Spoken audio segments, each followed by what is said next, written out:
That was very beautiful and an appropriate way to open this gathering.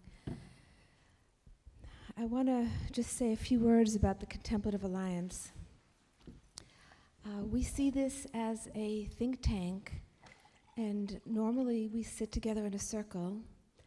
So this is an unusual formation for us, and we want to make it as conversational as possible.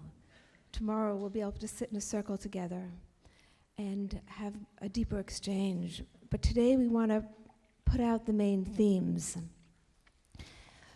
Most of our work at the Global Peace Initiative of Women was international and conflict areas. We sought to bring spiritual resources to people undergoing the trauma of conflict. And then in 2008, we realized that this country was in deep crisis. So we organized a gathering at the Aspen Institute, about 250 people from spiritual communities, to explore how we can gather the spiritual resources that were being generated in this country into a new coalition, which we ended up calling the Contemplative Alliance. Many of us have been focused on our own inner work over the past few decades, and there's a very deep and strong call now to bring that inner work to the reshaping of our society. And there's a great urgency to this. We all know the multiple crises we face, and as we continue to travel the world, we were in Greece in April, we were in Bhutan last week, having this dialogue everywhere because every place is in crisis. It's the ecological crisis, the economic crisis, the spiritual crisis. And yet there are tremendous spiritual resources that we all have access to. And so how do we collectively, the answer we feel has to be a collective arising now. It's not about any one tradition or any one leader. It's a collective arising. So as this think tank began to build, we've had 7 meetings. I think this is our 8th. And we thought to do it on a larger scale now. And in the next few days to see where we go from here. So there were three visions, I would say, that hold us together as a Contemplative Alliance. The first is the perception of the underlying unity of the spiritual traditions, of the religious traditions. It's a time to move away from the paradigm of separateness to the paradigm of unity and tap the underlying oneness while honoring and loving the distinctive nature of each of the traditions. So that was the first call, to tap into this unity and oneness. The second call was to tap into the sacred earth narrative, knowing that we have to as a society, have to change the way we interact with our beloved earth and all of the natural forces, come again into a sacred relationship. And then the third vision was the need to reshape the whole economic structure based on an understanding of the sacred earth relationship, or a relationship with sacred earth. So these were the 3 areas that we began to meditate on and reflect on. And we hope that the day passes in a meditative space. And so you'll hear the gong from time to time. After each speaker, there's no need to applause. We want to go inside. So after the speaker, we'll have a gong, and then a few seconds later, because we don't have a lot of time, there'll be a second gong, which means that it's time to move into words again. So we want to hold the inner space as we work with the outer space. And the key for this Contemplative Alliance is working both in the inner and the outer, and how we can bring that together. We feel that this is the time for a coalition, for a partnership, for all of us who've been doing this work in various ways to come together now, so that we can have a collective role in reshaping society, so that it will be guided, this reshaping will be guided by spiritual principles. If they're not guided by spiritual principles, we don't see much hope for success. So it's time now for the spiritual communities, we feel, to move into a collective action that can help awaken these spiritual insights on a greater scale. So for this dialogue, we've partnered with our dear brother here, David Corton, who many of you may know. We were together in Washington in November. The the day after the national election for a small think tank on how to galvanize this spiritual energy. And it was there that we decided to come to New York and do something larger at the Morgan Library. So here we are together. So, David? Thank you. I join in welcoming you all to this amazing gathering. I see our day here inspired very much by Thomas Berry's observation that when the stories by which a society lives are no longer adequate to the needs of their time, it can result in deep crisis.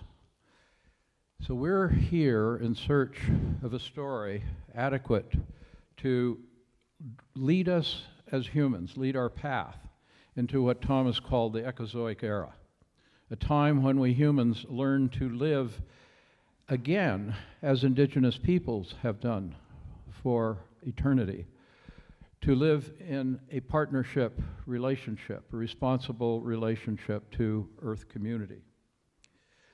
We're at a point at which we face a choice. We can continue to use our knowledge and our technology to dominate and destroy Earth and thereby undermine our own future, or learn to use that knowledge and technologies in ways that nurture and continue creation's journey of discovery toward ever greater complexity, beauty, and possibility. But that latter path requires a sacred story true to the breadth and depth of human understanding of creation's grand journey and our human role in that journey. We believe that story is not going to be the product of an individual mind. It will not be the product of any particular group or meeting. It will ultimately must be a conversation of the whole involving millions, ultimately billions of humans as we re-explore and rediscover our place in creation. So thank you for joining us here, for bringing your wisdom, your experience, and your commitment to this sacred work.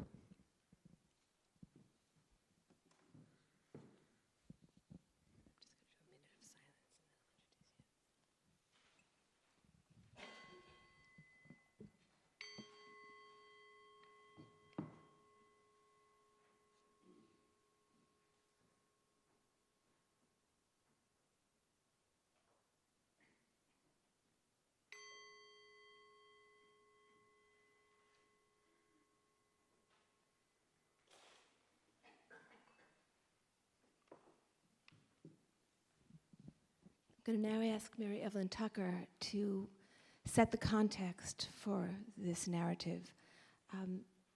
Many of you know her work for the past 30 years on religion and ecology. She's been working on the sacred earth narrative for many, many, many years. And so I won't say any more. Mary Evelyn?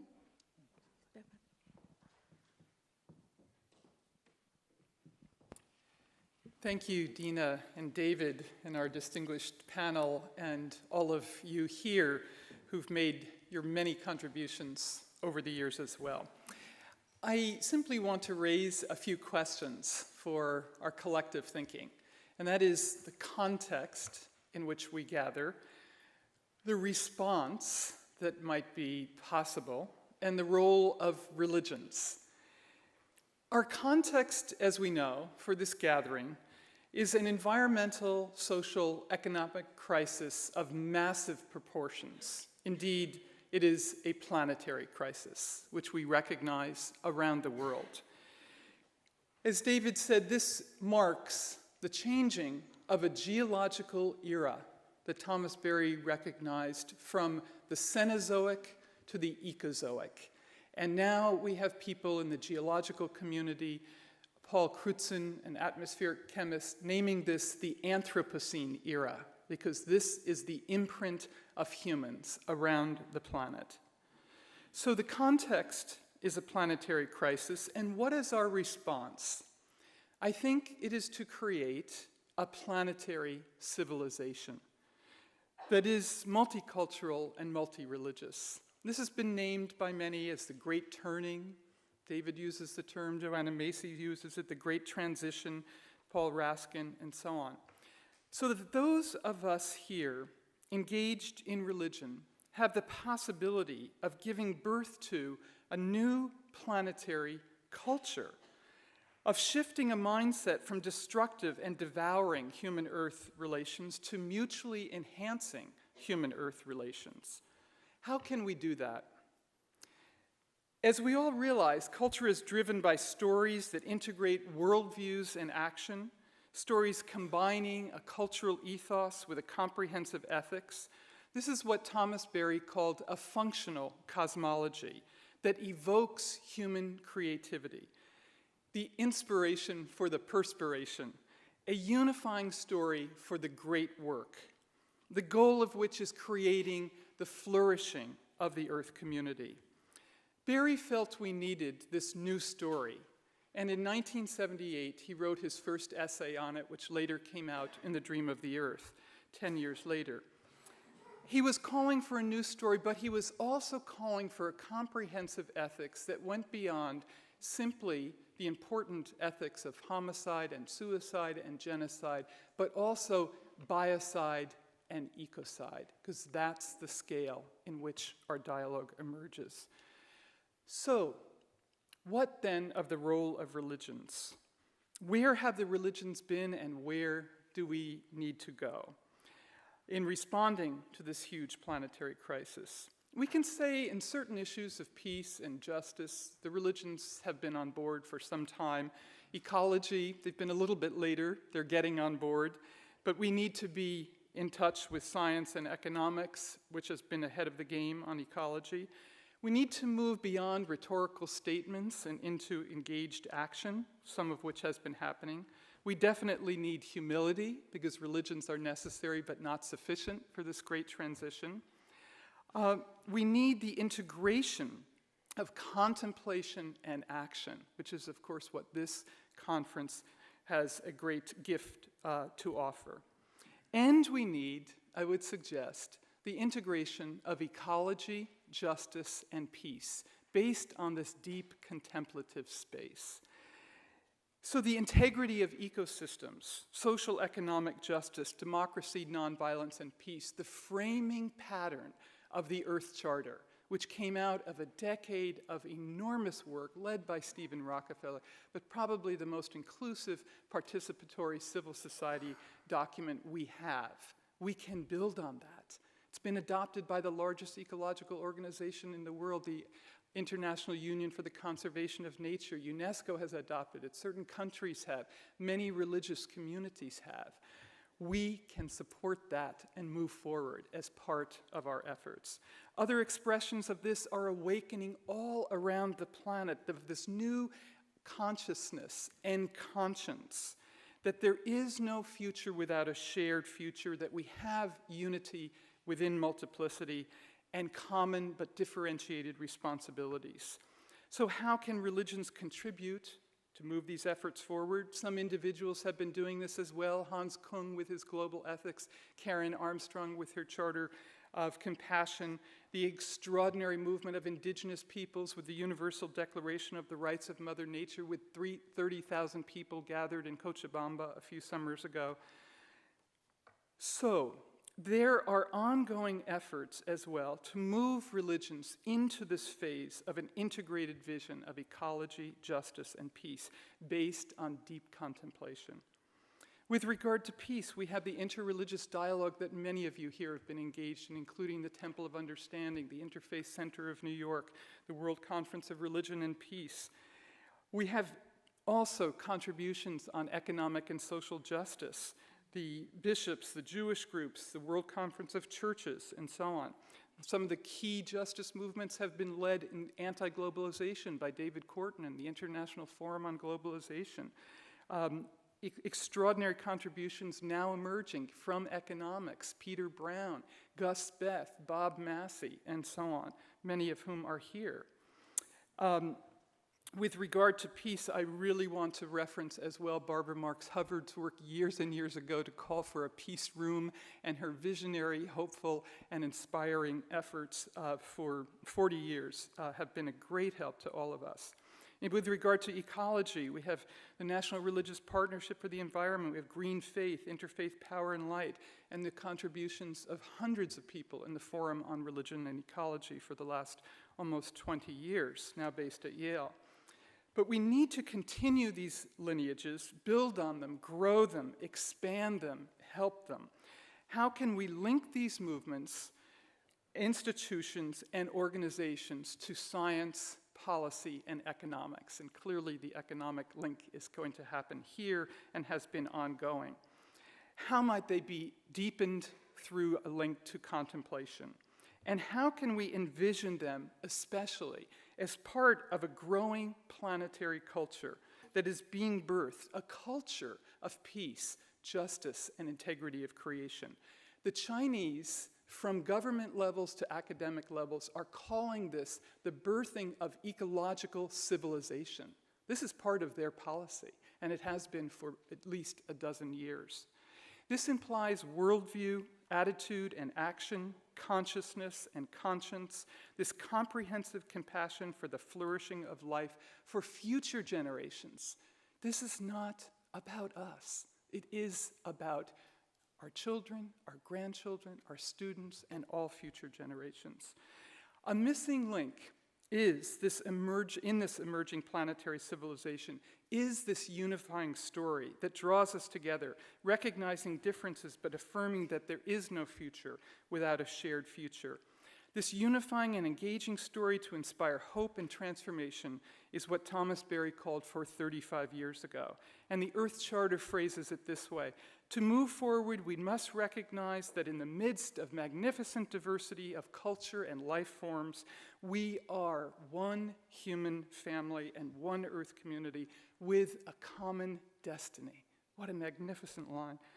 All major institutions and individuals are being called to participate in the shaping of this story through their lens and with their creative insight and energy. We need this new story to orient us and guide us into this next phase of Earth's history. Journey of the Universe is one such offering, birthed over 10 years, 20 years, and so on.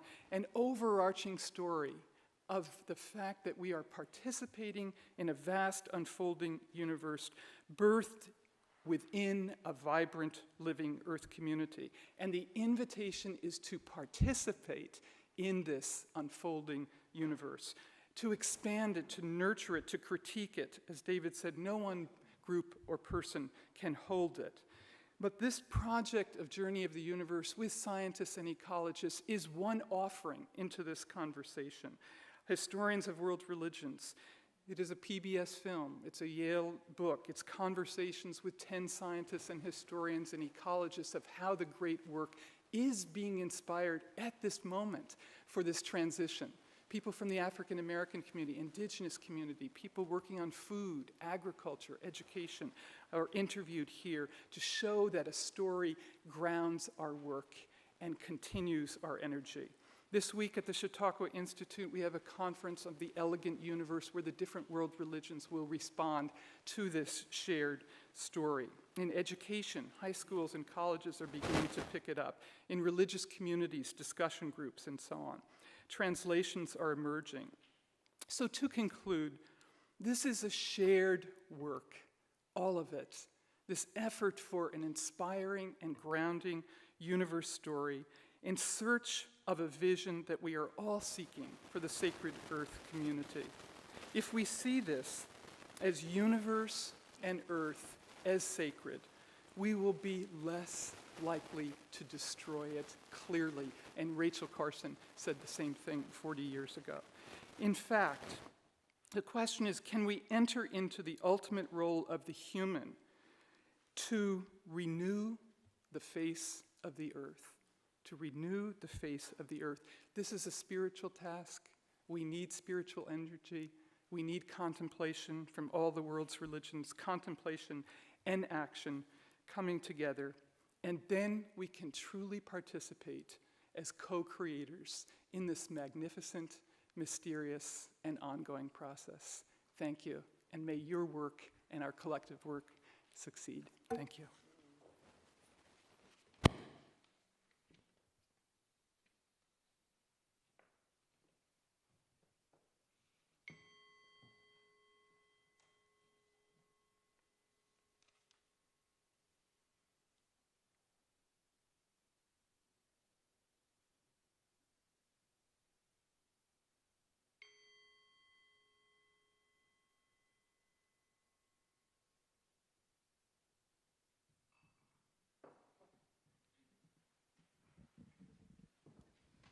We're going to move into our first discussion group, which is on the new spiritual narrative of unity, and I'm going to ask Barbara Marx Hubbard to set the context for that. The spiritual landscape of America is changing, and she's so greatly loved for her work on evolutionary consciousness and seeing how the consciousness is evolving into a totally new paradigm, which is based on the underlying unity. And this is an issue that we come up against again and again, people finding it difficult to let go of the distinctions and how you balance the unity with diversity. And I think it kind of mimics the biology, where we value the tremendous life diversity and know it's all one living body. So nature can be our teacher on how we balance this unity and diversity. So Barbara, would you help us set the context? You're gonna go up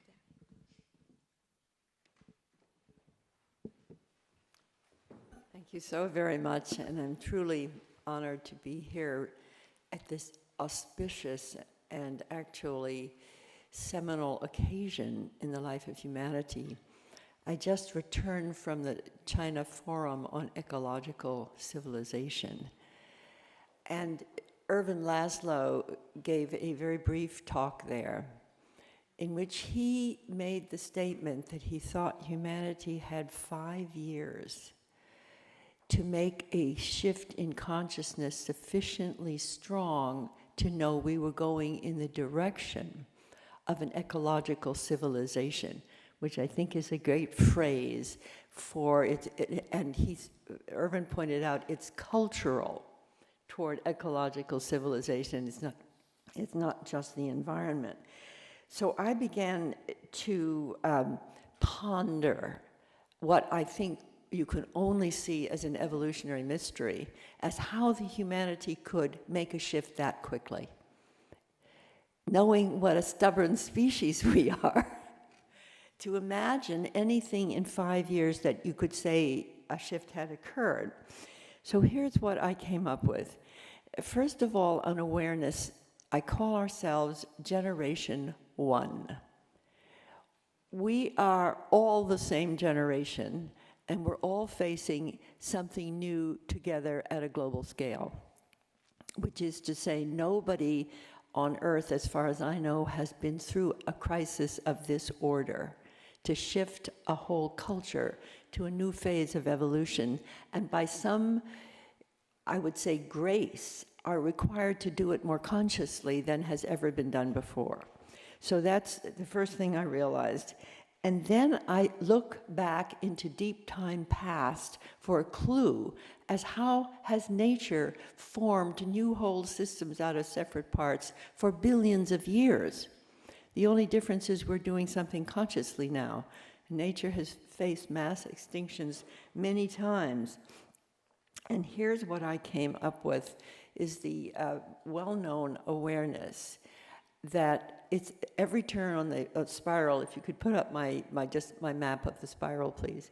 Every turn on the spiral it has certain elements that are somewhat the same, that they're fractals. And what the learning is that when a system is far from equilibrium, small fluctuations are actually capable of having a much greater effect than they would in a stable condition. And if those small fluctuations are benign, every tendency in the system is to go to higher order. In other words, we're not just forcing it into higher order. It tends that way, but it needs to have a small fluctuation. And another word for that is a chaotic attractor. And I really like that word because I realize so many of us could be called chaotic attractors. There's a little bit of chaos there, but there's also a lot of attraction. And another word for it is strange attractor. And I was thinking of a T-shirt saying, "I'm a strange attractor, are you?" Because I thought, why am I so attracted? You know, for years and years and years, and why are we all so attracted? So what I really got from Ervin Laszlo also is that at the time of the great instability in what he calls a chaos point, the system inevitably tries to go back to try to stabilize. And that's an explanation of all the reactionary movements we have in politics and religions throughout the world. But it can't go back to stabilize. We can see that. What it has to do is seek a new structure. And he uses the word structure. It's not only just new consciousness. It has to have a systemic structure toward which to be attracted. And it's the same thing. If the structure is benign, it will go to a benign direction. If the structure is not benign, it will go to a devastatingly a painful direction. So here was what I came up to give a thought here, is what would it take to create a conscious nucleus of a chaotic attractor, to attract the whole system. In a way, that's what we're doing here.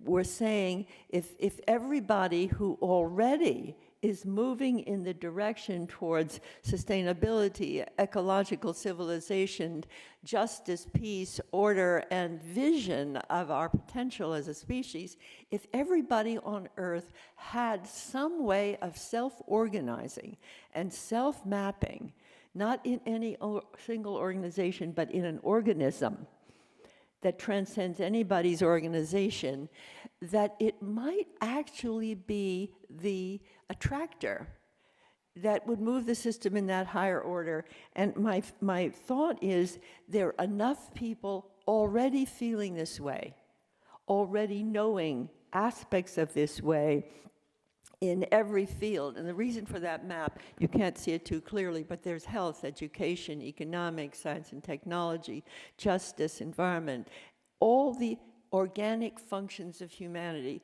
If you could think for just a moment of all the people we know who are moving in that direction of evolving every system on Earth, it's not just individuals, it's systemic, because top-down systems are breaking down everywhere, and new systems are emerging everywhere, but we haven't yet seen ourselves as a whole. And with every part of the individual as well as every systemic change as being part of a living system, which is what I think it is. So the question that I'd like to raise is, what would it take to issue a call to humanity to self-map on a new organism? What would it take to make a call on some type of yet to be conceived of, but not at all inconceivable, a systemic type of mapping function on some internet where it literally was not owned by any organization, but was an organism, perhaps sponsored and supported by many different people, that has inherent within it the new story of the evolution of humanity to be a whole greater than the sum of its parts. And one thing that we've learned from evolution is the amazing fact that when nature hits a crisis, it tends to jump to a more complex whole system.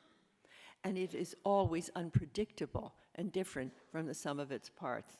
So there's a vision in here in the story that we haven't seen yet, but that I'm sure is innately attractive, because it would be a representation of the system as a whole. And Earth life as a whole, Mother Earth is giving birth to a species capable of coevolution. That in itself is a remarkable thing. And how many of us, I think there are millions of us, and we're usually not wedded to some specific organization, and no matter what religion we come from, we feel that we're part of a greater whole, and we want to bring whatever part we're in into that whole. So I'm going to make a suggestion that there's a call to humanity to fulfill the promise. And the promise is the promise of becoming a new whole, greater than the sum of our parts, that we have not seen before. And that we should aim within 5 years. This is taking Irvin's 5 years because it's so short as to be incredible. That there would be a massive call to place ourselves on the map so we could get a first picture of humanity's creativity, wholeness, and oneness for the first time. As great a picture as when the astronauts took the first picture of Earth from space. There were no people on that picture. There were no living systems. There was no awareness of the struggle that was going on. There's some kind of work of art with a call to everybody who feels attracted to create a strange attractor and have some kind of event in 5 years that we would have to build up to as humanity's first great work of art. And the work of art is the whole system that we're attracted to creating that we have never seen before. I mean, when I got that thought, because I was invited to come here, I thought this is the first time I've ever suggested it. And I'm a little breathless. Because I would like to take one last minute for us to just imagine every one of us here and every one of us that we already know of all over the world being invited to place themselves and their gift to humanity in some type of organic site where there could be plenty of websites where you would look into the connection of everybody, but you wouldn't have to tell everything on every entry. And there would be a fostering of synergistic convergence. Nature is a hierarchy of synergies. Even though it's very hard for the human race to synergize, nature has been doing it for billions of years. Separate parts come together and form wholes greater than the sum of the parts by some magnificent organic coordinating quality of nature itself. Now, the only difference is we have to do it consciously.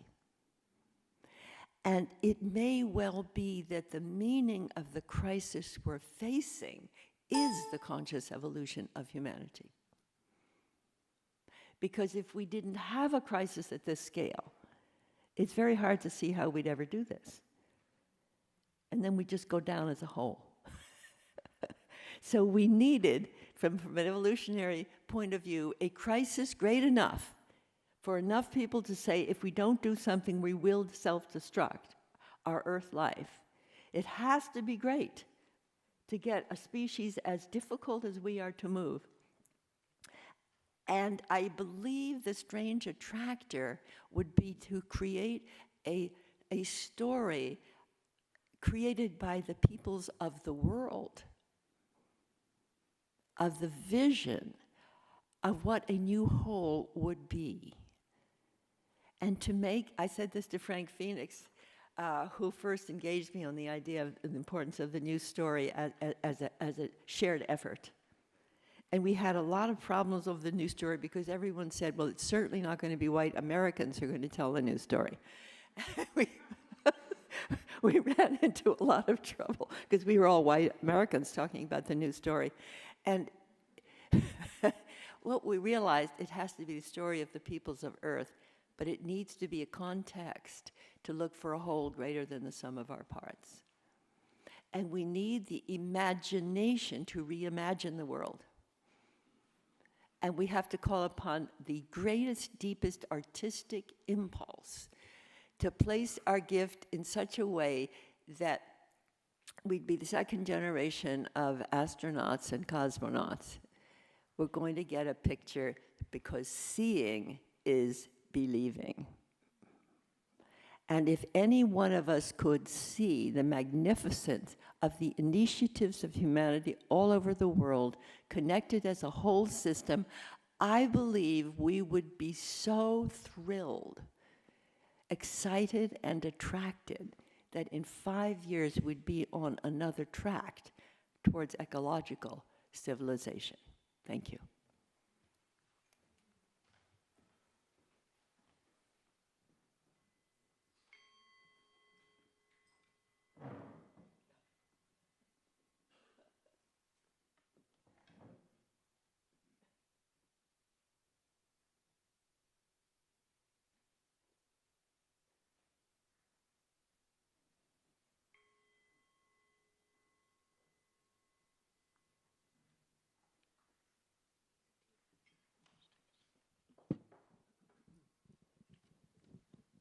We're going to now have comments from our discussion group up here, and so I'm going to ask first Pirzia and Nat Khan to offer your reflections based on what we've heard. Yes, thank you. Yes, I'm very inspired by the opening remarks, and Barbara Marx Hubbard has just reinforced our sense of the urgency of a transformation at the global scale, and also encouraged us by the hope that greater and greater mutual recognition by the peoples of the world coming together as a mosaic of humanity, that this possibility contains the promise of a new wholeness. You used such words as the whole and organicity, and these words, I think, add nuance to the word unity, which could too easily be interpreted as uniformity. And we are seeing the proliferation of unities in the form of monocultures that more and more remake the world in one image. We are seeing the lessening of diversity. So it seems to me that in our conversation this morning, that is not the unity that is the subject of our great hope. We are imagining a unity within diversity, which is to say wholeness or organicity. And it seems inevitable that in some fashion or another, the great world religions are going to have to more and more come to terms with each other. They have lived in uneasy conjunction side by side over the centuries, but in today's interconnected world, connected by patterns of immigration and communication, and particularly the very rapid communication technologies of today, the old certainties are breaking down, and new interactions are taking place all of the time, which present us with new questions. And therefore, pluralism, inclusivity, is the order of the day, clearly, but there are different paths toward inclusivity. And among these, we may note, first of all, the secular approach, which tends to see the different religions as a variety of cultural expressions, and which welcomes diversity, sees diversity as a good in itself, but doesn't place any special importance upon the truth claims that the religions themselves present. The secular approach sees religions more or less as folklore and valuable as cultural artifacts. Whereas the religious position is very different. The believer believes that the religion to which he belongs or she belongs is a source of profound illumination. It derives from revelation or from enlightenment, and it has a message which is of urgent relevance to life on earth. Now, this vision of inclusivity, that which comes from religion, has its own limitations. Its strength is in its deep acknowledgement of the sacred and of the transcendental mystery at the heart of creation. Its limitation is that the religious approach to inclusivity tends to prioritize the form of one's own faith and recognize other faiths to the extent to which they seem related or comparable, and tends to reach the conclusion that religions are acceptable to the extent that they approximate one's own faith in its familiar forms. And so one sees the variety of religions as more or less good approximations of one's own faith. So each of these positions has its strengths and limitations. The secular pluralism, with its radical openness, but lack of a deep acknowledgement of the sacred essence of revelation and enlightenment. And the religious approach, which takes very seriously these things, and therefore too often falls prey to intolerance and even violent conflict. So what we are seeking in our age, I believe, is a reconciliation of these approaches. Radical openness, but an openness that is grounded in an experience of the sacred, which is rooted in a contemplative understanding. And that contemplative understanding can only arise from practice, from spiritual practice, from prayer, from meditation, from silence, from attunement, from these methods of transcending the boundaries of our conditioned individual selves and accessing something greater. So I believe that these possibilities are emerging through the encounters that this gathering represents. And more we may see that the religions together can form one body. This was the message of Sadi, the great Persian poet, in a verse which is displayed in the United Nations, in which he said that all of the children of Adam are one body, and if one part of that body is in pain, the whole body must feel that pain. We know that if our foot is injured, we feel it all throughout the body. It isn't only the foot. And so all of the religions are like limbs, organs, parts of the spiritual body of humanity. And in every part, in every cell, the DNA, the code of the whole humanity exists. So each religion possesses in its essence the whole truth, and yet every cell acts upon that DNA in a manner that is specific to its part within the whole. It selectively draws from that code so that it can join with others in uniting in the wholeness of a body which is organic. It isn't homogeneous. So it seems to me that this model, the organic model, which is so relevant to the ecological challenge and opportunity of our time, is equally illuminating of the spiritual challenge of reconciling and harmonizing the faiths. And that one body, the body of which all of the religions belong, I would name the body of love itself. That love which rises out of eternity, emerges through the expanse of the cosmos, and which quickens us through evolution, self-emergence, and the strange attractor which Barbara Marx Hubbard so meaningfully mentioned this morning. So, thank you.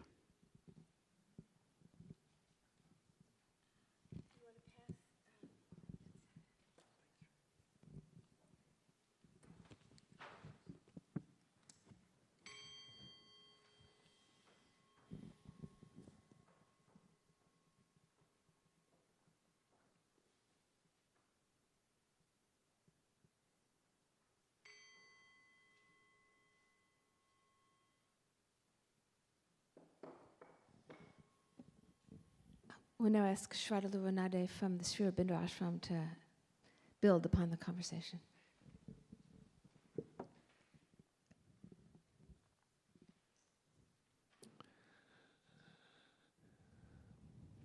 Listening to the presentations earlier, I was drawn to a curious paradox.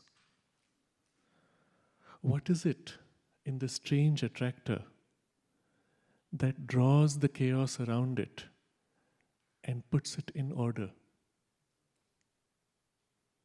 What power does it contain that can overcome the compelling, destructive, inevitable tendency of chaos? Not only overcome it, but also introduce an element of a deeper knowledge which knows exactly how to arrange that chaos, to draw order out of it. Where is that knowledge hidden? Where is that power? And the solution to that comes only when we look at what exactly we mean by this oneness.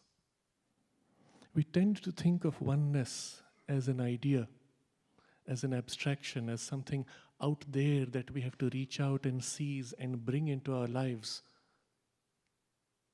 But the reality is that this oneness is immanent. It is here. It is in everything. It is the very essence of everything.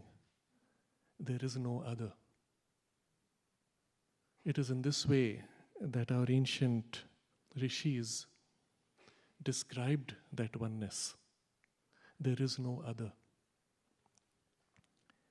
It is immanent, and therefore it is also at the very heart of every atom, at the very heart of emptiness of space. And yet, we find that it tends to fulfill itself in diversity. As a oneness, it is not a flat uniformity. It is all potential, infinite potential, ananta guna, as they said, unendingly unfolding qualities. And it seeks to fulfill itself in infinite diversity, unendingly, never repeating. And yet at the heart of that diversity, in each facet of it, it is secretly present. And therefore, in that oneness, we see not only the power to burst out into this rich universe, beautiful universe, wonderful universe that we see, but we also see in it the capacity to draw it all together, perfectly express itself in order or in chaos, as it chooses. That oneness is not a blank mechanical reality. It is utterly conscious, and it chooses consciously. And that is the reason why we find this universe is so beautiful. If it was merely the outcome of chaos arranging itself into order by chance, there was no reason for it to be beautiful. Everything in the universe, without exception, is beautiful.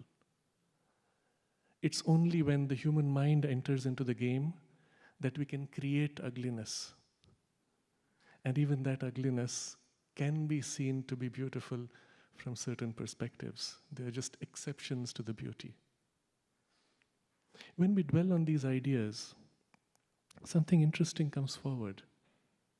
And that is, our deepest essence is also the same oneness. If it is the essence of it all, if it is the essence of the whole universe, it's also our essential identity. And when this question is put, you saw the beautiful picture of evolution there. What drives evolution? What drives us? It is that immanent presence of that oneness. It is us. It is our own fulfillment that's unfolding in what we call evolution. It's not something other. And when we look to the future, the ecological civilization that we are drawn to create, it's not something we're going to put together by our own conceptually imposed ideas. It's something that's going to unfold from deep within our hearts, from within all of our hearts together. And the beauty of it is that if each one of us were to follow the natural line of unfoldment of their deepest truth, we would find ourselves spontaneously in harmony. Because the underlying source within each one of us is the same, is identical. And therefore, when it unfolds in our hearts, it cannot enter into conflict.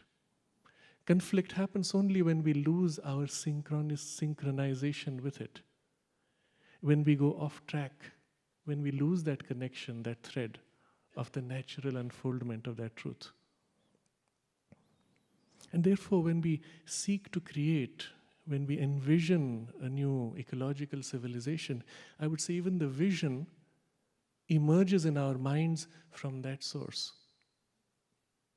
And when we work towards it, rather than struggling with our own preconceptions, perhaps the easier way might be simply to let go and turn deep within, find our reconnection with that source and allow it to unfold, allow it to lead. And perhaps then things might happen much smoother, much faster, much more spontaneously and beautifully. We also realize, dwelling on this idea, that the nature of this underlying oneness is unconditional love. For how else can you relate to yourself when all is held in an underlying oneness? How does the oneness relate to itself, to its own infinite diversity of forms, except in an utter self-giving, which is unconditional love? And therefore, when we align ourselves to that deeper identity, which is ourselves, our natural relationship with all things is one of unconditional love. It's not something one has to create, it's not something one has to pretend or impose. It is something one uncovers, discovers, recovers in a different way. The difference, though, today is that when we discover it consciously, we become conscious participants in this evolution. And what took billions of years to bring us to where we are can now move forward rapidly, consciously, with perhaps greater potential for diversity, and yet holding that greater diversity in still a greater underlying oneness. And it is this which is the pointer for the immediate future of humanity, that so far we had separated the spiritual from the material. We had brought in an artificial division in reality. And now it's time to reunite all of reality in our experience. Realize and manifest the spiritual in matter, in what may be called a divine materialism. Sri Aurobindo observes that in the unfolding future of evolution, evolution itself will evolve. Because a new principle is now introduced in evolution, a principle of knowledge.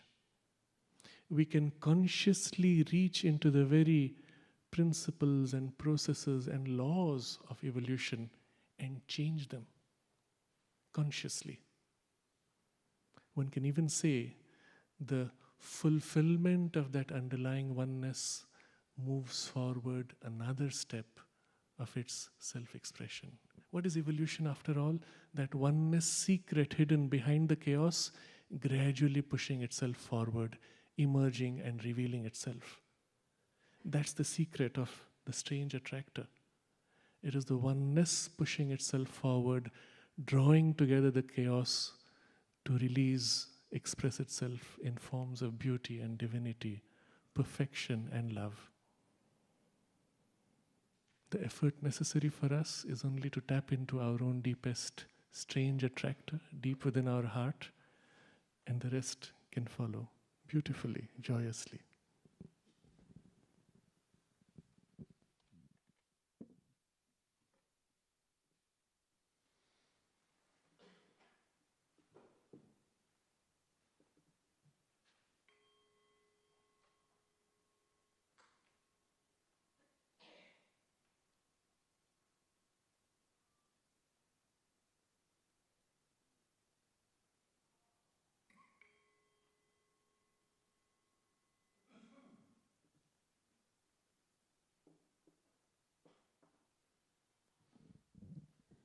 Sharon Salzberg from Insight Meditation. Add your reflections. Thank you so much. There were actually two streams of things that were going through my mind in listening. One actually was a memory of maybe 15 years ago or more. I was at a conference in San Francisco, wonderful conference with tremendous speakers and presentations, and yet the single biggest takeaway that happened for me, the most profound moment, happened backstage when I overheard a conversation that I wasn't even a part of. I was walking by a group of people, which included the writer Alice Walker, and I overheard her saying to this group of people, as I get older, the single most important thing for me is good-heartedness. And then I walked on. And out of all of the talks and the lectures and the presentations and the wonderful moments, that was it. And I come back to it over and over again, this idea of good-heartedness, the realization of good-heartedness as being what unites us, what our priority can be.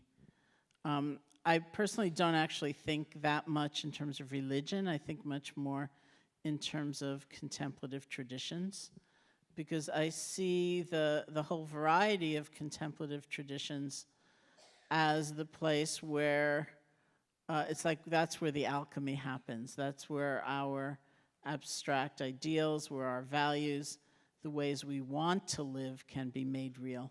That's the place where we can breathe life into those concepts, because the process of living those truths is in part a cognitive one of greater understanding and recognition of how things are. In part, it's a collective journey as we support one another. And it's very much an emotional journey.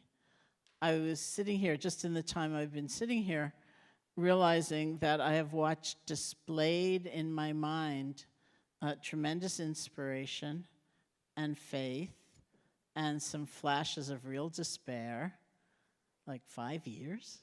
That's not very long.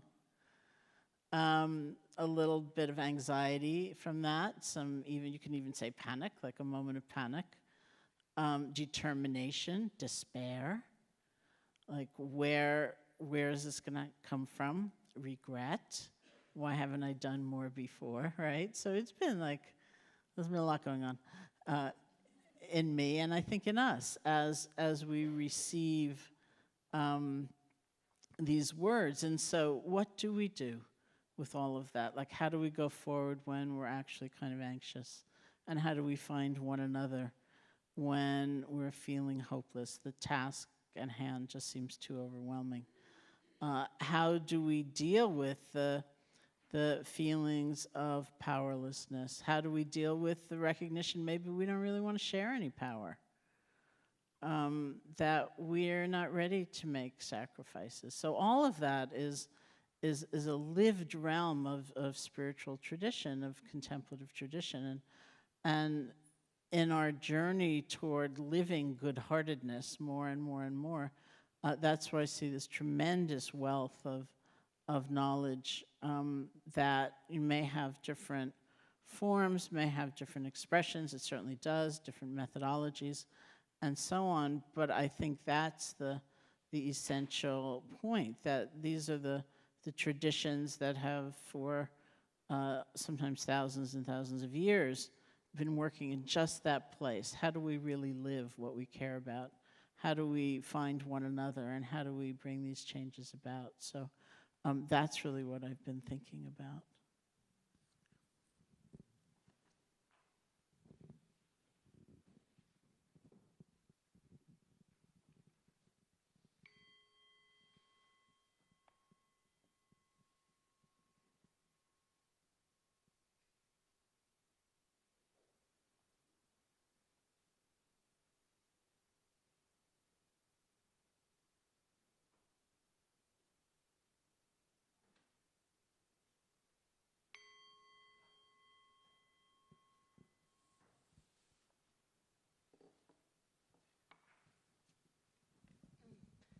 Father Michael Holleran is both a Catholic priest and a Zen sensei. So he holds two traditions. This is the future. Evolution, right? Christianity has often been accused, and rightly so, in the Western civilization of raping the earth and taking one verse, as Joan Chittister recently said, dominate the earth and subdue it from the book of Genesis. But that's only one reading, and it's not the most profound reading of what actually is there in the tradition.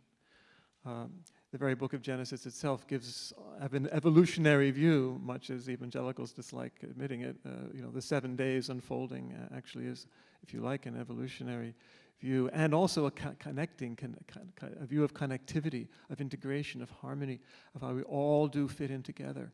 All the animals and the plants, human beings, we are all part of one universe. And there are wonderful traditions.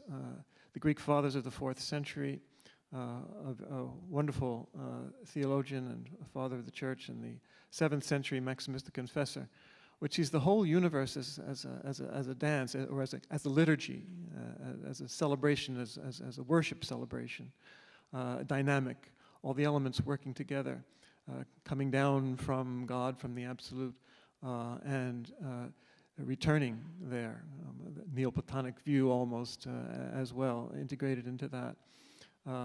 And this is mainstream Christianity. This is the mainstream Western tradition, which in essence is what it's really all about, but which has been lost in popular consciousness. And you don't have to go to the edges of Christianity to find this magnificent, all-inclusive evolutionary view. You just have to recover it there in the tradition, which antedates the separation of Eastern and Western churches and Protestant and Catholic and that whole thing.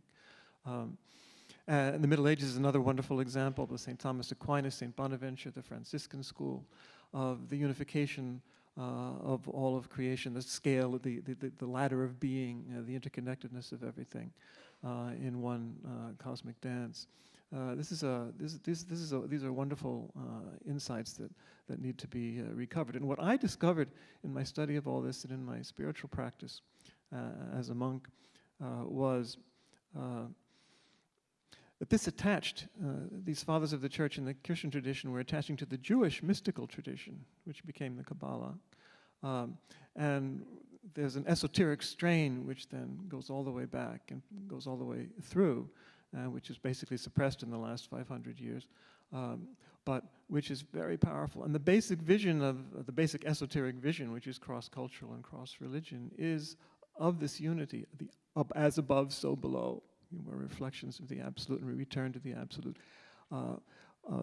As within, so without. The image of the temple, for example, as being the whole universe, as being the spiritual world, as being the inner world. All these different levels are interrelated and interconnected. I've often thought in recent years that the recovery of this esoteric mystical tradition, which is foundational and mainstream, is one of the ways, perhaps one of the privileged ways that the traditions can encounter each other. So I put it this way: in recent years in the West, we've spoken about orthodoxy, which is right thinking, and there's altogether too much thinking. Giving way to orthopraxy, which is right practice. Working for justice and peace, as Mary Evelyn pointed out. Also, as she mentioned, wonderful Karen Armstrong and her Charter of Compassion. And compassion is where we all need to end up, love, etc., as has just been mentioned. Where we need to wind up, both practically speaking, but also as the essence of every religious tradition in practice. And if we wind up there, it'll be the validation of the validity, certify the validity of our tradition, because if we don't wind up there, we're not practicing it right. That's where all traditions, as she says, do need to come. But I'd like to speak about this transformation of consciousness then. I think I'm introducing a word here, orthonoia. Orthonoia, which is right consciousness, which of course is one of the spokes of the wheel of the Dharma in the Buddhist tradition as well, one of the eightfold path, right consciousness. Orthonoia, metanoia in the Christian Greek tradition means repentance, transformation. It literally means getting beyond the mind or changing the mind, metanoia. So that's the way we need to repent and change now, is have orthonoia, a new consciousness, a right consciousness, which is precisely this esoteric but profoundly mainstream consciousness of as above, so below, as within, so without, all things interconnected, all things as one. And that's the way they are, as Shradaloo says. We don't create it, it emerges. It's what we are, it's what the whole thing is. The whole cosmic dance is that oneness manifesting and then returning to the one. And that's the evolutionary task as well. So orthonoia, you might also call it orthocardia, the right heart, but that brings us right back to compassion and the practice. So then my question would be, or my recommendation would be, how do we get to this orthonoia? This is the spiritual practice that we've just heard about. These tie into remarks I made recently in Bhutan, that we all need to go out of ourselves, go out of our phenomenal, in the worst sense of the word, egos, get out of our false consciousness, get out of our limitation, and get out of our illusion into a desert or liminal experience somehow, to wrestle with the demons of fear, of arrogance, greed, hatred, and ignorance, according to the 3 poisons of the Buddhist tradition, the 7 capital sins, if you will, in the Christian tradition, but to wrestle with all the illusion that is there, to transform our consciousness, to get orthonoia, this is the spiritual journey, this is the spiritual task, and as has rightly been said, if we don't do this vital, critical inner struggle, if we don't engage in this, and there's no chance for change, we'll remain just as separate, just as fearful, just as violent as we always were. So we need to do this, and in that process, and as part of that process, we encounter whatever you want to call the absolute, the oneness, the emptiness, as even the Kabbalah calls it, ayin, emptiness, the Christ consciousness. And we need to recover cosmic consciousness, which is all over the New Testament, cosmic Christ consciousness, which nobody ever talks about in the Christian tradition, but which is central. Once again, we have to recover what's mainstream right there in St. Paul. Christ, cosmic consciousness, is what it's all about. Christ who fills all things, the universe and all its parts. We have the mind of Christ, as St. Paul says. Or Buddha nature, Buddha consciousness, Atman, Brahman, however we manage to later conceptualize it or present it, actually to have the experience then of that encounter with who we really are, our true nature in Christ or in Buddha nature, of that connection, of that oneness with the absolute, and then to bring that gift to the world. It's a monastic ideal, really. But as I always like to point out, we all have the inner monk, we all have the archetype of the monk within us. Even the tarot says that, the hermit, The point is we need to recover that inner vision, that inner experience of connection with the absolute, with our true nature, with everything, and all 3 are coterminous. You can't have one without the other 2.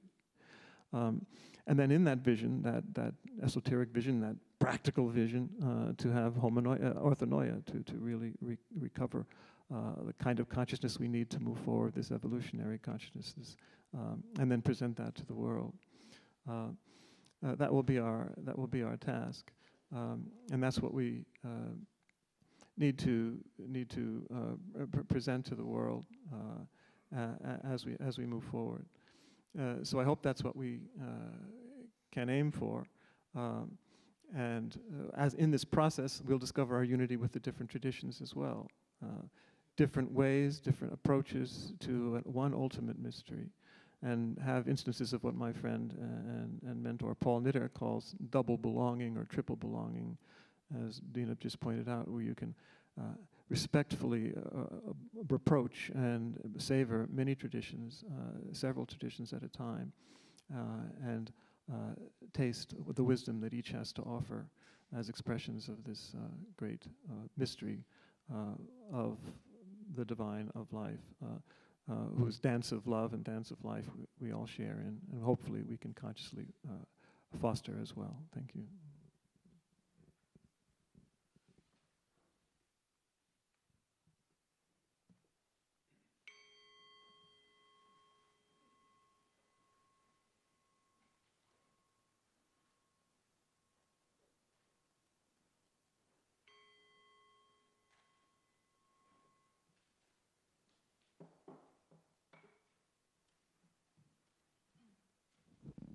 I want to now pull out one thing from each of you and then pose a question. Pirzia spoke about each religion possessing the whole truth. I think the acknowledgement of that is part of the paradigm shift. Because 90% of the human community has lived under this impression that only their tradition possesses the truth. For everyone else has to either be changed. It's a control mentality. It's the same thing as the control of the planet. Impose my vision on others. So that shift alone is monumental, acknowledging that each religion possesses the whole truth.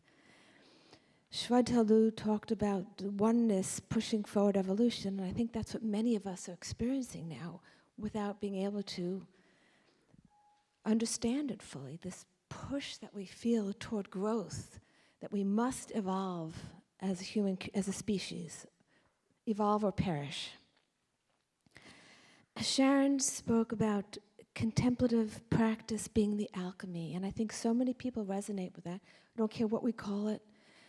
So many people today don't feel bound by a religion, but they know, they have the experience that contemplative practice is an alchemy. It transforms consciousness. It works. So that's part of the new narrative, is that all we need to do is go inside. We don't need externals. We need to go inside. And then, Michael, this leads to the question, as it is within, so it is without. Therefore, the chaos, the pollution, the disasters we see without are a reflection of the inner life of the human community. So what does that say about our inner life? I've always seen this crisis as essentially a spiritual crisis, and all the others as manifestation of a great disconnection at a spiritual level. So can we comment on what is happening inside that is being reflected in the multiple crises we see? Because the function of this group is to look at the inner world, look at our inner lives, and what's awry that needs to be alchemized. Who wants to go first?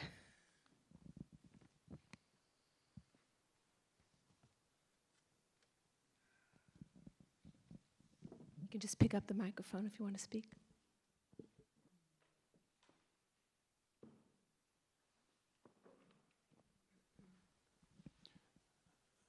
Just a few thoughts on that. I think the predominant negative inner experience that governs, as I've sometimes said, 95% of what people do is fear, a deep anxiety, fear of the other, fear of oneself, fear of God, especially the way sometimes God has been presented. So to deal with the fear, and then that fear and the anxiety, is mirrored in the confusion and the chaos outside, and that through contemplative practice, through the feeling, because fear comes from isolation, fear comes from feeling alienated, fear comes from feeling alone. So contemplative practice can directly transmute alchemically the fear by an experience of connection, of oneness, ultimately with everything, with ourselves and with others. So I think that psychologically and spiritually speaking, that's what needs to be primarily addressed, that existential fear, angst, the isolation, the desperation that leads to the grasping and the greed and the violence that we see manifest in our society and on our planet. I'd like to just mention evolutionary spirituality, that if you look at the core of the spiral of evolution coming from the mind of the cosmos, the mind of God, and that jump from eternity to evolution right there, that every single turn on the spiral was animated by Aurobindo's phrase, consciousness force. And consciousness force has direction, progression toward more complexity and higher order. So for me, the spiritual path at the right of that hub of that wheel is is the impulse of evolution incarnate collectively as our deepest impulse to express, to create, and to evolve beyond where we are. And so I want to just put forward the practice of contemplative evolutionary spirituality as possibly a context in which all forms of contemplative spirituality could contribute as something so much greater than the sum of our parts, because it is toward emergence that is actually at the root of all great traditions. So possibly the mystical, when combined in the evolutionary, knowing that core of the spiral is the God force, now becoming conscious in us to co-create with. I'd just like to offer that as a context.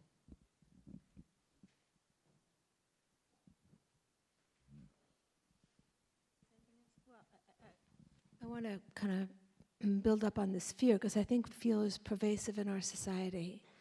It's even used. It's used politically. It's used on many levels.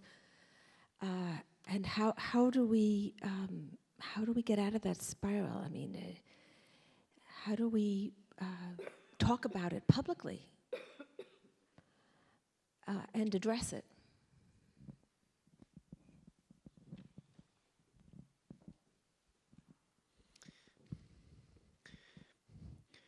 Well, it seems to me that if we are to respond constructively to the great challenge before us, which asks of us to move beyond ways of life which more and more we realize are destructive to Earth's living systems, we do need to overcome the fear of what is unknown. We need to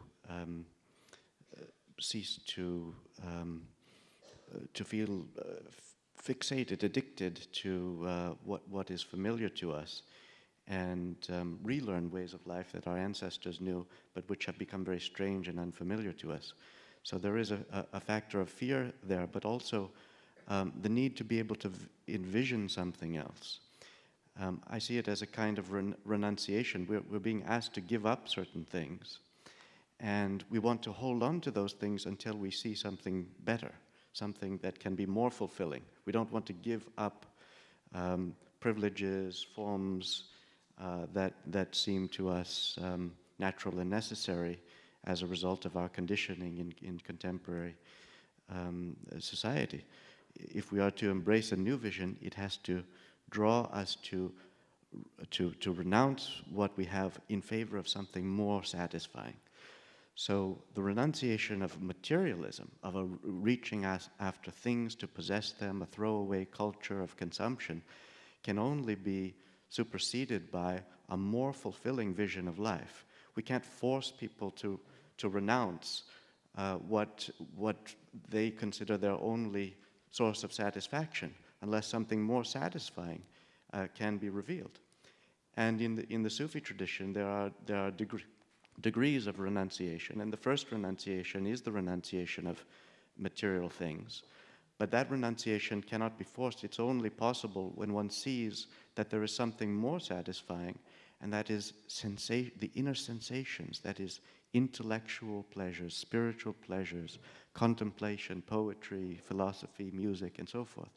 But that itself requires a further renunciation, which must be renounced in favor of what is still more essential, which goes beyond good and bad, pleasure and displeasure, and that is the experience of divinity itself, the great whole.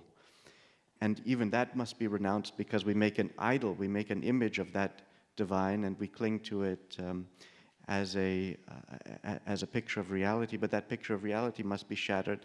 There must be a further renunciation. So there is a cycle, a series of renunciations, but these renunciations can never be enforced. They're only possible when what is behind begins to dawn.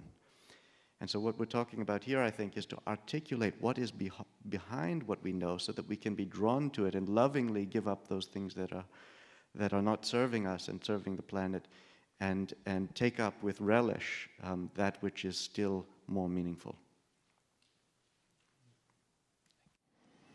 And in the larger perspective of time, we see an inevitable rhythmic cycle of oneness diversifying, followed by the diversity being reunited, reintegrated in a more complex unity. And there are cycles within cycles. So while there may be a large cycle of multiplicity emerging, within that there are sub-cycles of multiplicity and reunification, multiplicity, unification, and cycles within cycles within cycles. Every time though, when there has been a sufficient development of or enrichment of diversity, it tends to lose connection with the unity. And therefore the second movement must start drawing all the threads back together. The present crisis, the present transition of humanity is the greatest unification of the largest diversity created so far. That's why it's so painful, that's why it's so hard, that's why it's so rich in its conflicts. And as if at the last stage of this diversification, there has been this hard division between the East and West, between materialism and spirituality. And this was necessary because each of these facets had to be explored to its full, their potential drawn out to the maximum, and then only the reconciliation, reunification taken up to create a greater richness. And so we are at that point of transition where the most extremes of human experience are being brought together, and necessarily it creates the sense of greatest clash, greatest conflict. And the necessity for us today, therefore, is somewhere to let go of the forms and catch the deeper inner underlying essence, which is formless, and allow new forms to emerge through this crisis. The error we make is to look back at the past to see what worked and try to repeat that and repeat that harder, and that's not going to work. Every system that was created in the past was useful in that context, and in the present it is bound to fail. And we're moving into a framework of organization which is less systemic, less structured, more spontaneous, more true, both individually and collectively, something which has never been done before, perhaps, in this way, at least on this scale. And there's a lot of letting go required, and reconnection to the only thing which is true, that's the essence deep within us. Sorry. I was also thinking that perhaps disconnection, profound disconnection, is producing that fear. And ironically, I think we're also disconnected often from the fear. Like we don't even really know what we're feeling. And our actions are born out of that disjunct between what's motivating us and what we recognize consciously. And certainly we're disconnected from one another.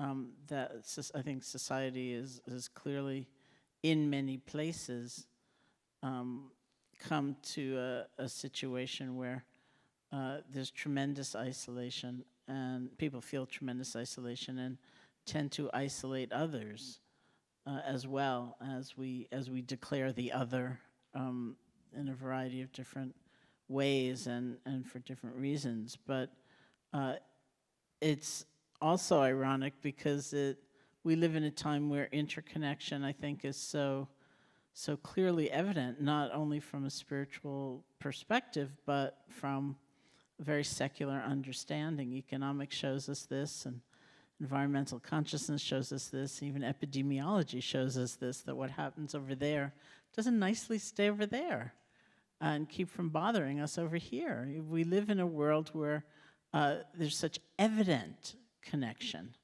everywhere, and yet a time also where there's such tremendous increasing isolation.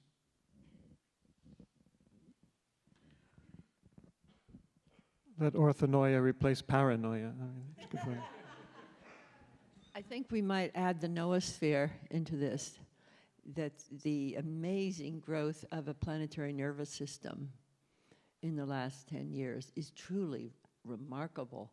And if Teilhard de Chardin was intuitive about this, he felt that when we connect heart with heart and center with center, within that thinking new global brain, mind, heart, that it would lead to a collective awakening of that planetary nervous system. And that he called it the Christification of the earth as a Jesuit priest. But we're calling it many other things, like a planetary awakening, or many, many words. But let's remember the noosphere, and your wonderful phrase, orthonoia. And to some degree, that Facebook is the third largest nation in the world. Now, that, it can be funny and silly, but maybe the planet knows what it's doing. It has to develop a nervous system so that the chaotic attractor can communicate fast. Well, thank you for bringing Teilhard into the conversation, because of course he's a great inspiration for Journey of the Universe. But I also wanted to bring in action.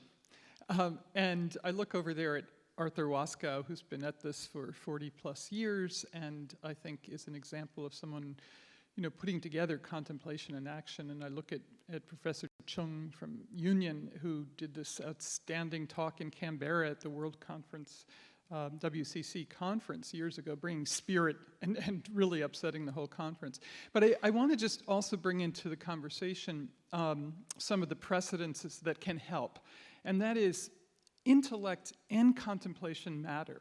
So I don't want to leave intellect out. And there's hundreds of people who've been working on these issues in academia who need the contemplation perhaps, but are very active participants in this. And it builds on, in the early 90s, Stephen Rockefeller started a conference at Middlebury called Spirit and Nature, and there was one on the West Coast called Earth and Spirit by the Chinook community in Seattle. 1,000 people came to these things, okay? The Forum on Religion and Ecology was picking up on this energy in the mid-90s and doing these conferences that did exactly what Michael said, that there's retrieval, re-evaluation and reconstruction of these traditions in our times. And there's books, there's websites, there's a lot of material to draw on here.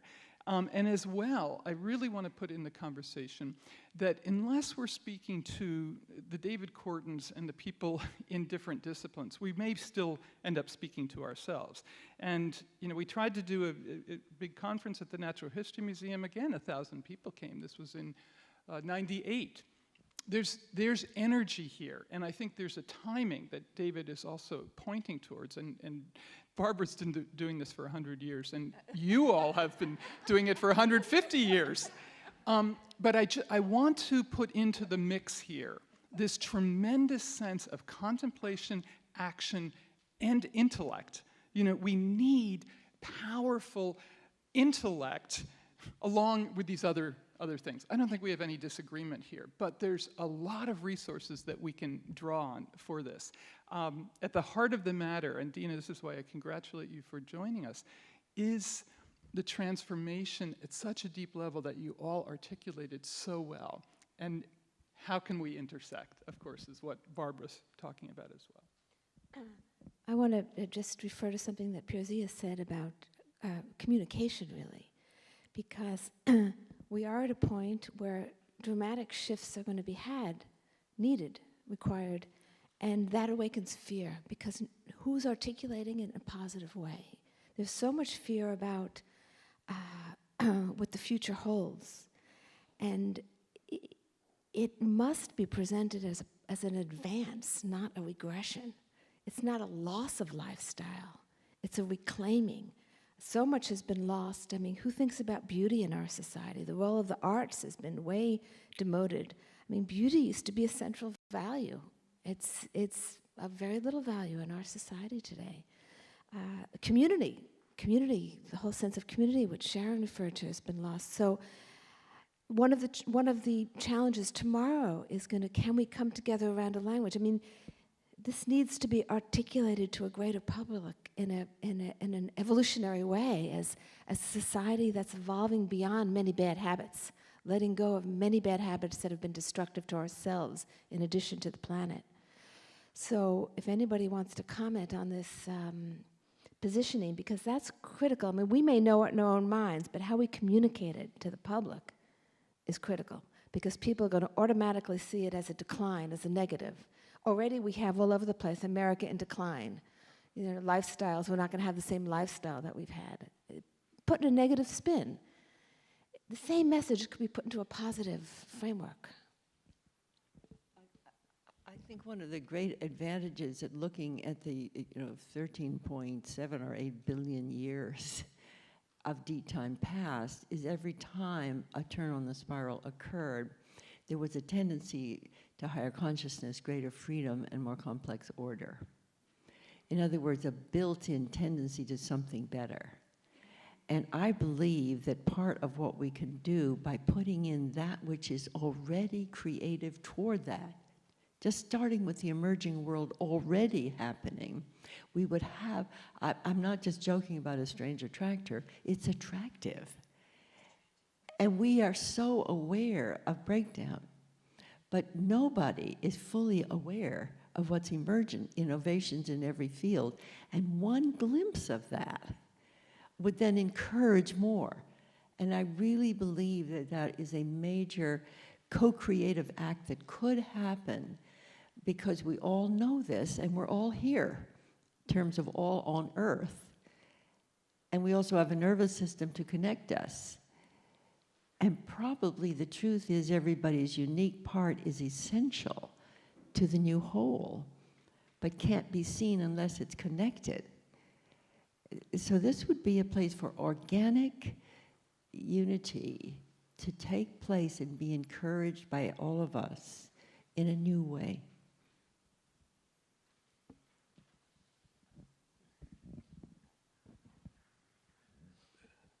Regarding this question of communication, I'd like to draw on an analogy. When Swami Vivekananda was asked about the difference between religion and spirituality, he said, when each person follows his own religion, that is spirituality. And we recognize in that the need for recognizing each person as unique and having unique needs. And so when the question of communication comes, I would paraphrase this to say, each one needs to be addressed uniquely. We can't expect the same language to work for everybody. And so when I look at the world from this perspective, I see that every effort out there is already contributing uniquely in the way needed for that group, for that person at that moment. What's missing is the recognition that all these efforts are serving a purpose. We tend to view an effort which is different from ours as wrong or not helpful or contradictory. But if we can bring in that perspective that, yes, it requires a multifaceted, multidimensional approach to communication, and we see them all as fulfilling that purpose already, and then evolving to keep up with changing circumstances. We see that whenever there's a gap, where there's something not fulfilled, eventually something finds its way and fills that niche also. And so one could even, to use your wording, one could even say the planetary consciousness is finding its way to communicate. And all it requires is for us to acknowledge that, and then perhaps the next step would come spontaneously to assist that. One of the ways, too, is to approach it negatively again. We have the extraordinary phrase in the Declaration of Independence, the pursuit of happiness. Where'd that come from? But that's what the great Western philosophers say is the purpose of life. So we can start by asking people, okay, be honest, are you happy? And if people are honest, and that's not guaranteed, they'll say no, just by getting a bigger house or a better job. So once again, to appeal to what's deep inside, and to suggest a greater connection, a greater expansiveness, greater possibility in life, in spiritual values beyond ego concerns and survival concerns. To awaken it in people from that point of view and from that point of access. I just want to also give a shout out for Awakening the Dreamer and Pachamama and Bill and Lynn Twist and their work. And it's part of these collective awakenings. So, David had a question. If we look back over the sweep of history, much of human history has been defined by conflicts between religions and philosophies, my God versus your God, or my philosophy versus your philosophy, and by competition over resources between classes, between peoples. Now, as I've heard about the work of the interfaith community through Dina and the Contemplative Alliance, I am struck by the way you described that we came together as people of different faiths, first with the idea that we need to speak to each other, to understand each other, to become more tolerant of one another's beliefs. But that as that conversation has unfolded, it has increasingly converged on the idea at the deepest level we all share the same fundamental belief. It strikes me that there are some powerful lessons in that, and I'd love to hear you share your insights into that conversation. What have you learned from it, and what are the lessons for carrying forward the larger human conversation, recognizing, as many of you have mentioned, and as all of us are clearly aware from our own experience, that during the lifetime of each one of us, we have moved from the reality of separation that has characterized humans from the beginning of time to now a situation where for the first time we can think and act as a global species.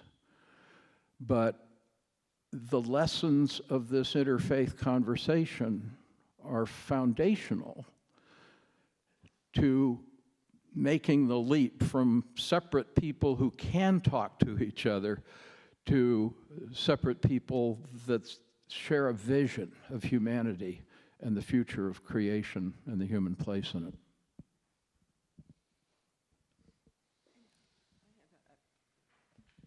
When I was at one of the parliaments of the world's religions, I posed a question which I think is a very vital one, would be to each faith, what do you sense to be your unique contribution to the evolution of humanity and Earth life? And it's a very interesting question to find out, and that's true for individual humans as well, your unique contribution.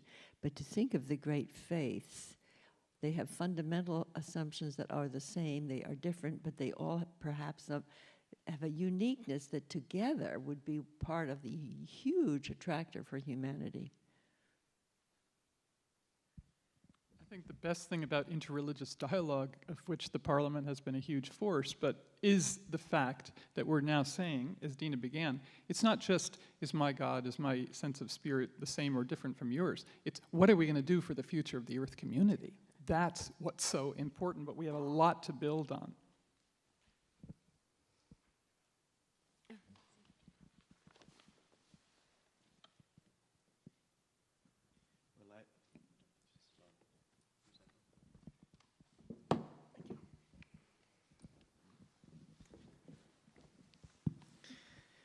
I've had the very good fortune to grow up in an interfaith context since early childhood, exposed to the presence of priests and rabbis and lamas. They were all friends of my father, and had the chance sometimes to hear them talk and to take in their chants and follow their meditation. So I feel very fortunate in that regard, and I believe these opportunities are opening up to more and more people in our time.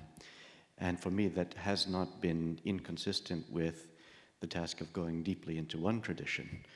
I have felt the necessity to do so, but have never felt that in my own deepening study and practice of the Sufi tradition in the context of the Islamic sources of Sufism, that this negated the great conviviality, respect that I have felt in the Commonwealth of all faiths. And what I have experienced in those conversations between people of all faiths is that there are many differences in belief and practice, and we shouldn't too easily gloss over those differences. Again, that goes back to the secular approach to diversity, which, since it doesn't take the religion so seriously anyway, has trouble seeing why religious people are so intolerant, because after all, it's just it's a cultural relic, and one is as good as another. But the people who take it seriously believe so deeply in those things that they have a tendency toward intolerance. So I'm trying to reconcile those two impulses in myself, and take it deeply seriously, and at the same time see that they can all be expressions of one encounter with the numinous. And so what is it that they have in common? I would highlight 3 areas. One is that they all have an ethical code, and that ethical code is elaborated in each case, and sometimes in a very culturally specific way. But if you get down to the foundation of all of those ethical codes, it expects reciprocity in human dealings. It expects that you treat others as you would be treated by yourself.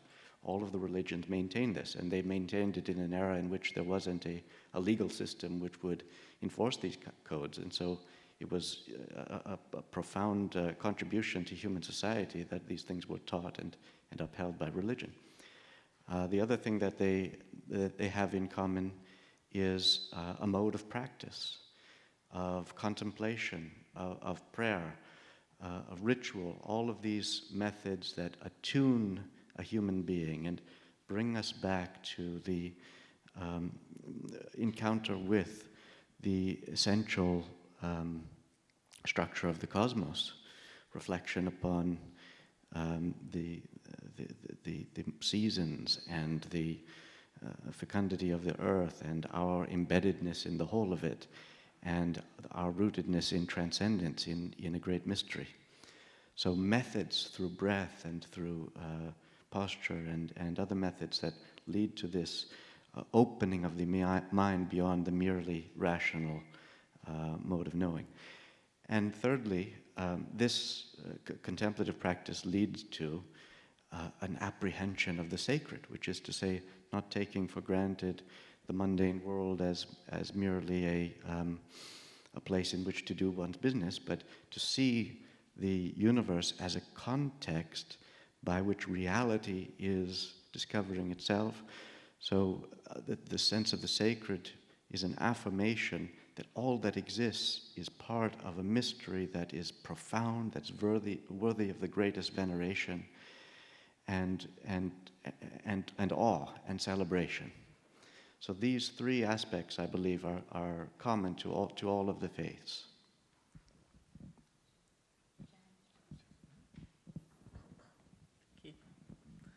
I think just as sometimes for an individual, sometimes it's tremendous suffering that opens a door to letting go of smugness and pride and a feeling of superiority and invulnerability and so on. And it just cracks open and you realize how vulnerable you are and how life can change. And that can be a kind of push toward more connection to others, to more compassion for others and so on. And I think almost collectively in many cases, given the degree and the intensity of the suffering that people and the creatures that life is facing right now, I think that there's a kind of dissolution of a lot of boundaries and a feeling of, well, my way is better. And it's like, really, who cares, at some point, because we need help. Everybody needs some help. And so I think it's kind of the beautiful side in some ways of the degree of the threat or the sense of danger is that so many assumptions about ourselves and separation can fall away, and we can come together in a different way. We're going to have to go to closing statements. Do you want to say something quickly, Michael? Just quickly, yes. I found in my own case that the first requirement for interfaith dialogue is to deepen your own tradition, deepen your experience of your own tradition, and that depth at the one and the same time makes it more attractive to people that might attract them to investigate it themselves and not just say you have to do this. And also, the deeper your own experience of your own tradition, the more you are attracted to see the beauty and the wisdom in other traditions as well. So just respectfully explore in a deep way these various traditions. Barbara and Mary Evelyn, do you want to just take a minute to make any closing comments? If you. I think for me, the sum of this is the context in which we are now gathered as the human species at a time of possible crisis and destruction of our whole system by our acts. So we're responsible and we know it. And at the same time, toward the emergence of something that none of us have fully seen before. So the core of the spiral of evolution coming from the mind of God, having been the consciousness force through all of it, I think it's a period of massive incarnation of the impulse in evolution that people will not even know what name to call it if they're not an existing religion. And if we, in this interfaith dialogue, can set a context so inclusive that everyone who feels the impulse of that spiritual force of evolution coming through them in their desire to create and to express, if we're a call not only to the interfaith, but to the intercommunity of humanity to give our gift to the shift of humanity, I think that that might be a very shared act. Not only how we go horizontal with each other, but how we're a call. And by making a call to all humanity, because ultimately it's a spiritual call. Thank you. Just very quickly, coming back to the title here, laying the ground of the Sacred Earth Community Narrative, I think part of what we've been saying is that the ground has been laid, the seeds are being planted, I think, and that's over the last several decades with a lot of work in interreligious dialogue and interdisciplinary conversations that have gone on. The question is, we still need to till the soil, we still need to water those seeds and cultivate both ourselves and this process. But I think we're all aware that we're in this period of looking for alternative energies, and that in our desperation, we are destroying the earth, whether it's tar sands or mountaintop removal and so on. And the irony is this rapid and relentless devastation of our planet for new sources of energy needs to be shifted, as we are discussing here, to realizing the ultimate renewable source of energy is a spiritual energy. And we have leaders, we have participants who can guide us in this conversation, and especially because they have great humility in doing this. So that spiritual energy is part of building ourselves forward to realizing we belong here.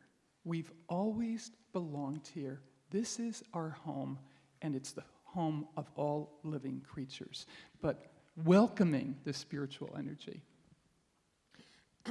Before we break and move into the next session, I want to close by saying that the reason we wanted this to be the first panel is to highlight that an alchemy is taking place. The spread of contemplative practice outside monastic communities is relatively new.